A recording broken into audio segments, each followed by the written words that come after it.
Hello everyone, welcome back on our channel. My name is Giselle Bilibiro Maïdou and I am the founder of Nyone Initiative. Our son actually has always been athletic. Honestly, at 11 years old, he's built like a top athlete. You should see his shoulders, arms, and he has abs. When he's on the trampoline, he performs complex tricks that nobody even taught him. He climbs walls in playrooms almost like Spider-Man. He really impresses me. On the other hand, simple gestures, okay, I consider them as simple, such as throwing a ball, kicking a ball, lifting up the right leg and then the left one, jumping over an obstacle, have been really a challenge for him. He actually just learned how to perform them recently. You may be wondering why. Well, at the age of 4, he was diagnosed with autism spectrum disorder. According to specialists, people with autism spectrum disorder may have gross motor challenges such as uncoordinated gait and difficulties with fine motor skills. For example, writing, manipulating, or grabbing things can be really challenging. Also, being able to catch a ball or to imitate the movement of others, you also need to have like good hand-eye coordination, and that's just another challenge for most individuals with ASD. So today's topic is about the benefit of physical activities and sports for people with ASD. Our special guest today is Mr. Jonathan, and he'll take us through that topic. Please introduce yourself. Okay, thank you so much for having me.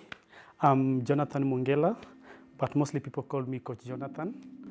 I'm currently working at School of the Nations, and I'm holding a bachelor's degree in sports and exercise science, and also a diploma in early childhood education.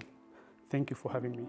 Thank you for being with us. We can never say enough how beneficial sports activities are for our well-being. But today, specifically, Coach Jonathan, can you tell us what are those benefits for our kids? Sure. Basically, when it comes to benefits of physical activity, especially for children with autism spectrum disorder, honestly, the benefits are so many, but I'm going to talk about a few of them.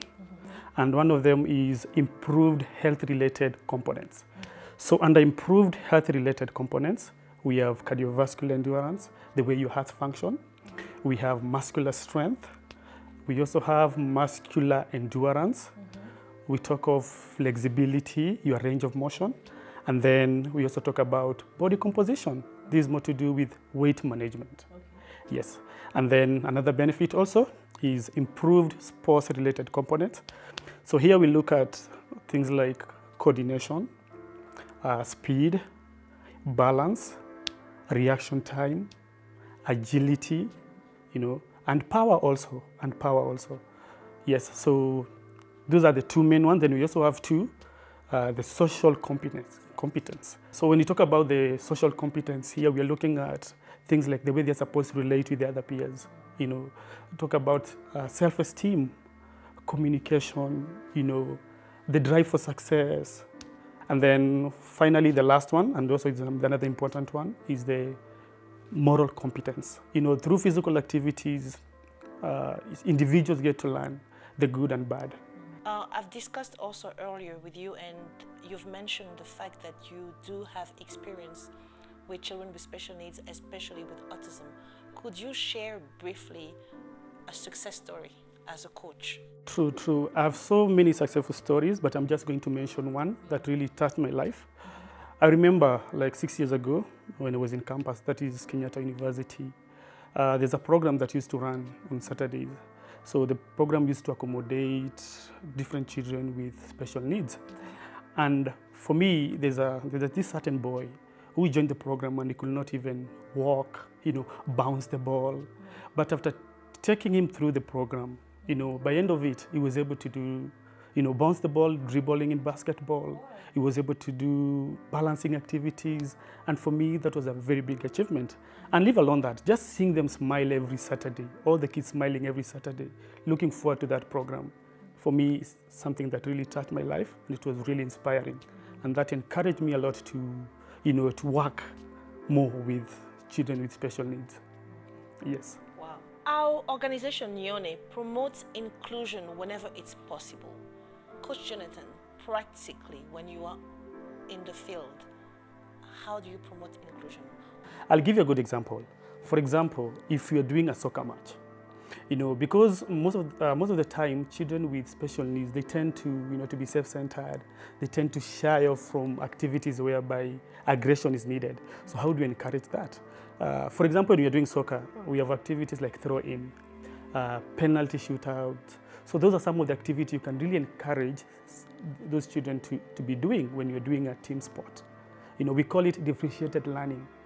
Giving everybody an opportunity to, give their best. Differentiated learning, whereby you have children with different abilities, but how do you put them together, in a team sport? And what would be your word of encouragement or a word for a coach watching us right now?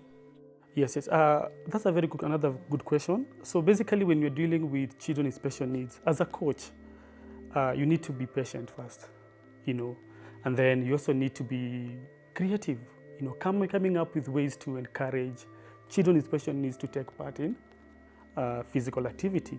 So when you're doing team sports, especially when you're doing team sports, it's really, really important to be giving them an opportunity also to, express their skills.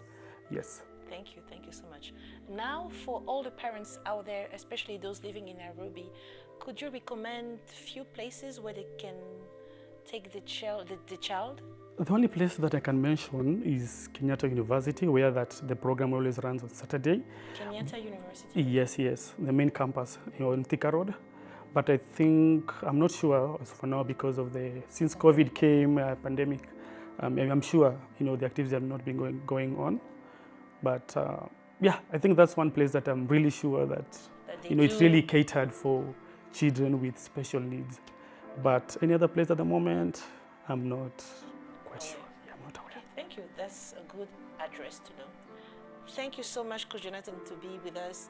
You're going to come back because in our next video, we're going to have him, Coach Jonathan, taking us through some activities in a practical way so that we can do them at home with our kids. And so looking really forward for that. And thank you once again for being with us. Thank you so much for having me. Sometimes when I see how hard my son works to learn a specific skill, I'll repeat to him one of my favorite verses in the Bible, and it's in the book of Philippians chapter 4 verse 13, and this is what it says: I can do all things through Christ who strengthens me. If you find this video useful, please like it, share it, subscribe to our YouTube channel, and don't miss our next episode by hitting the notification bell. Until we meet for the next video, don't forget, when we touch heaven, our lives will surely change.